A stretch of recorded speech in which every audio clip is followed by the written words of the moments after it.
धन्यवाद तनिष्काताई। माननीय अपर पोलीस अधीक्षक तथा अपर जिल्हाधिकारी मालेगाव यांना मी विनंती करतो, कृपया त्यांनी या ठिकाणी येऊन जनतेच्या ज्या भावना आहेत, जे चिमुकल्यांच्या ज्या लहान लेकरांना येण्याचे करा, लवकरात लवकर आपलं निवेदन घ्यायचं आहे।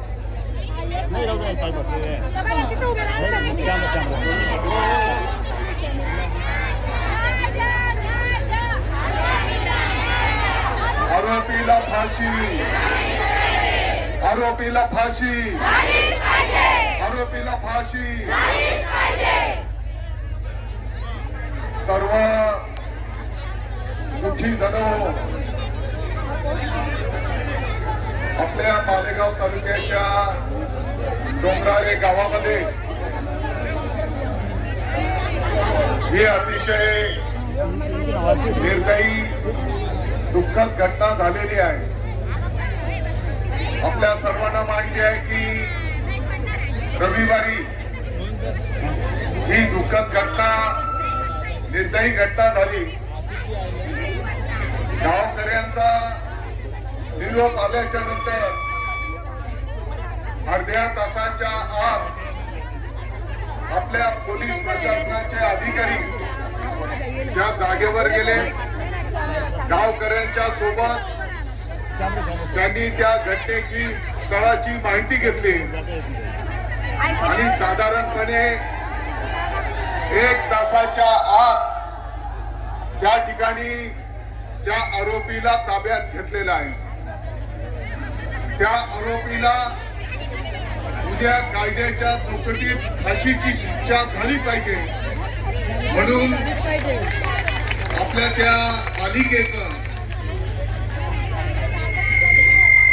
पंचनामा वरिष्ठ पोलीस महिला अधिकाऱ्याच्या उपस्थितीत इन कॅमेरा या ठिकाणी करण्यात आलेला आहे। त्या बालिकेचं पार्थिव शवविच्छेदन त्या ठिकाणी नाशिकला 5 तज्ञ डॉक्टरांच्या उपस्थितीमध्ये त्या ठिकाणी करण्यात आलेला आहे। मला वाटतं की त्याचा प्राथमिक अहवाल मिळालेला आहे। 3 दिवसाची पोलीस कोठडी पहिल्या टप्प्यात मिळाली।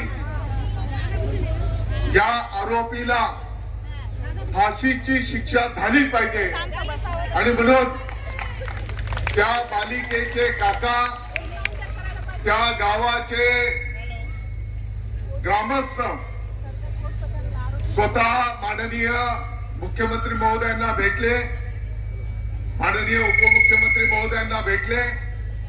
मुख्यमंत्री महोदयांच्याकडे फास्ट ट्रॅक कोर्ट मध्ये ही केस चालवली जावी। ज्येष्ठ विधी तज्ञ वकील महोदय त्या ठिकाणी ही केस चालवण्यासाठी देण्यात यावेत अशा प्रकारची विनंती त्या बालिकेचे काका आणि त्या गावाच्या ग्रामस्थांनी प्रत्यक्ष माननीय मुख्यमंत्री महोदयांना भेटून त्या ठिकाणी केलेली आहे।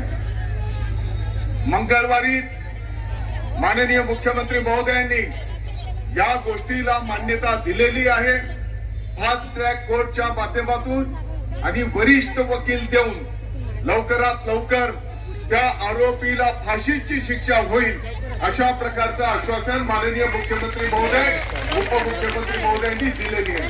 हा विषय टाळ्या वाजवण्याच्या साठीचा नाही, फक्त मला एक गोष्ट जरा पाठीमागे, मला एक गोष्ट, पोलीस अधिकारी वरिष्ठ कोण आलेले आहेत का? साहेब, मला अपेक्षित होता की या ठिकाणी स्वतः एसपी साहेबांनी यायला पाहिजे होतं, परंतु हो काही बरं शांत कुठे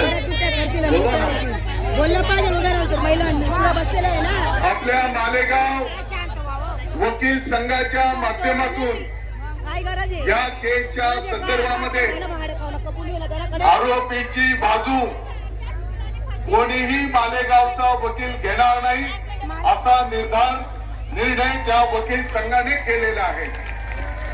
उलट त्या आरोपीला फाशीची शिक्षा झाली पाहिजे आणि म्हणून त्या ठिकाणी त्या ठिकाणी सर्व वकील महोदय या ठिकाणी फिर्यादीच्या बाजूने कोर्टामध्ये त्या ठिकाणी उभे राहतील असा निर्णय आपल्या वकील संघाने केलेला आहे आणि निषेध मोर्चामध्ये सर्व वकील महोदय आज प्रत्यक्ष उपस्थित आहेत. फक्त मला एक गोष्ट पोलीस प्रशासनाच्या निदर्शनास आणून द्यायची आहे. सर्व मालेगावकरांच्या एक गोष्ट मला निदर्शनास आणून द्यायची आहे. एवढ्या गंभीरतेने त्या बालिकेचा जीवनपट जर आपण बघितला, तिच्या जन्मापासून त्याच्या कुटुंबाची गोष्ट आणि ही घटना होण्याच्या 4 दिवस आधीचा त्या बालिकेचा जर व्हिडिओ ABCD शिकवताना त्या बालिकेचा हरवलेला फोटो आणि त्यानंतरचा त्या बालिकेचं ते काही दृश्य पाहून आलं, मला वाटतं की आपल्या प्रत्येकाची तळपायाची आग मस्तकाला भिडलेली आहे. आणि म्हणून इतक्या गांभीर्याने माननीय मुख्यमंत्री महोदय, माननीय उपमुख्यमंत्री महोदयांनी संपूर्ण महाराष्ट्राने या घटनेची दखल घेतली गेलेली असताना मला मालेगावकरांच्या निदर्शनास आणून द्यायचं आहे. काल त्या आरोपीची पोलीस कोठडी संपत असताना आपले वरिष्ठ DYSP भाविस्कर यांनी पोलीस कोठडी न मागता त्या आरोपीसाठी मॅजिस्ट्रेट कस्टडी MC मागण्याचा प्रयत्न त्या ठिकाणी केला. या गोष्टीचा मी जाहीरपणे निषेध करतो, तुमचा धिक्कार करतो. एकीकडे माननीय मुख्यमंत्री महोदय, माननीय उपमुख्यमंत्री महोदय, संपूर्ण महाराष्ट्राची जनता त्या आरोपीला फाशीची शिक्षा झाली पाहिजे म्हणून आपण पाठपुरावा करतो आहोत. आणि दुसरीकडे आपले DYSP त्या आरोपीला पाठीशी घालण्याचं काम करतात. मला वाटतं की डोंगराळे आणि मालेगाव तालुक्याला बदनाम करण्याचं हे कुटील कारस्थान आहे. आणि म्हणून ज्या DYSPने हे कृत्य केलेलं आहे, कारण ही केस जेव्हा कोर्टात चालेल तेवढे पुरावे, पोलिसांचा रिपोर्ट याच्यावर त्या आरोपीला फाशीची शिक्षा होणार आहे. माननीय मुख्यमंत्री महोदयांनी फास्ट ट्रॅक कोर्ट वरिष्ठ वकील पद देण्याचा निर्णय केला आणि कोणाच्या सांगण्यावरून तो DYSP त्या ठिकाणी स्वतःहून कोर्टाच्या समोर मॅजिस्ट्रेट कस्टडी मागतो.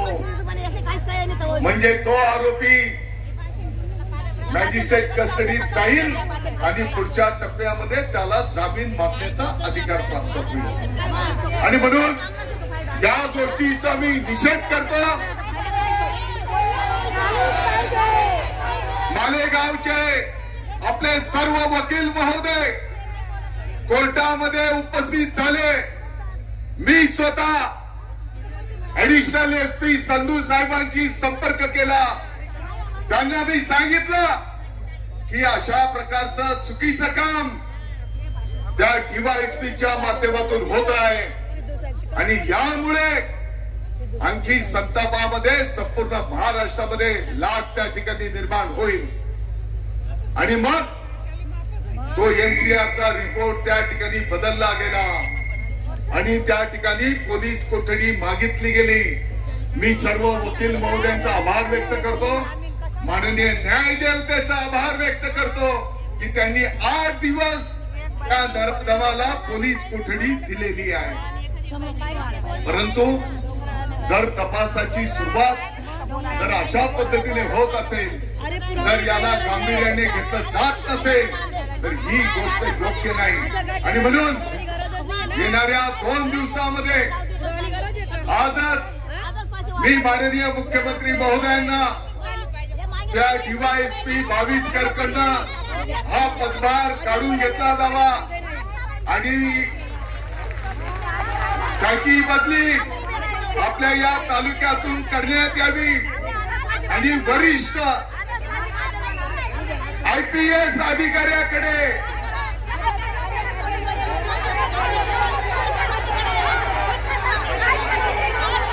संपूर्ण मालेगावकरांच्या भावना आहेत की त्याला निलंबित केलं पाहिजे.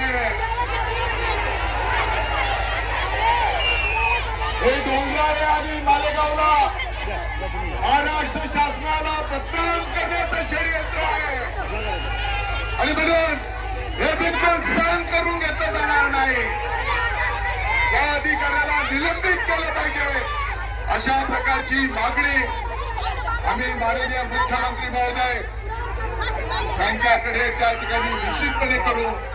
हे पण मी या निमित्ताने आपल्या सर्वांना सांगू इच्छितो आणि म्हणून त्या बालिकेला न्याय मिळाला पाहिजे.